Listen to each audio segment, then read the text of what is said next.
Welcome to 5 Good Minutes. You're listening to today's inspirational message on the book of Esther with Kurt Bjorklund.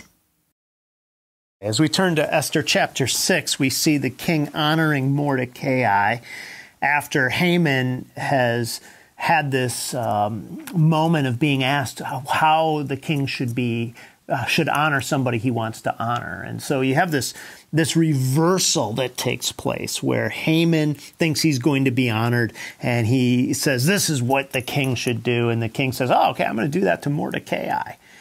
And this teaches us a lesson, and that is God often promotes those who least anticipate it.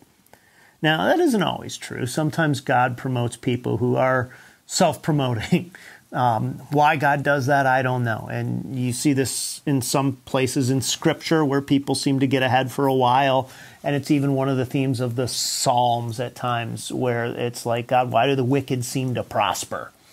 But there's also a sense in which God often takes people who are doing what they feel is the right thing to do, and then God says, I'm going to promote you. And then we see that God often uses those who don't even realize they're being used. This was true for Xerxes because he was doing God's bidding to lift up Mordecai and then to take Haman down. And then the third part of this is God often judges those who least expect it.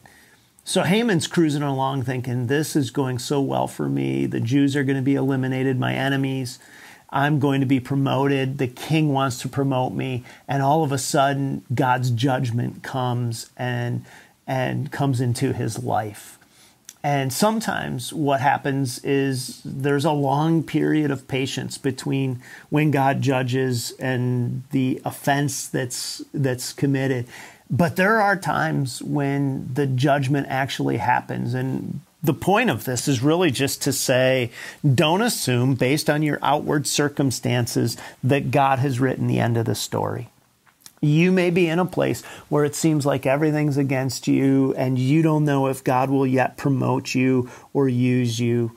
You don't know how God will use and speak through somebody who may not even name God as their allegiance. They may say, I'm not interested in God. Xerxes, as far as we know, never became a God-fearer, a worshiper, and yet God used him to achieve his purposes. And you don't know if everything seems to be going well and as if there's no sense in which God's justice has come into your life. If you are flaunting the ways of God, there may come a time when God will bring judgment into your life in a way in which you don't want it because you've assumed that because God hasn't done anything in your life yet, he won't do anything in your life.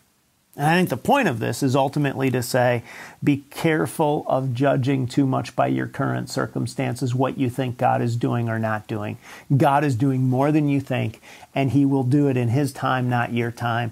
Therefore, don't assume that your circumstance is the ultimate tell of how God is working or not working in your life. So today, wherever you are, I want to just encourage you to decide that God will be your first order of allegiance, not the place in your life where you say, we'll just see how God works in the days ahead. Thanks for joining us here today. There's a lot of great content to explore on Orchard Hill Plus and on the Orchard Hill main feed from the weekend. Have a great day.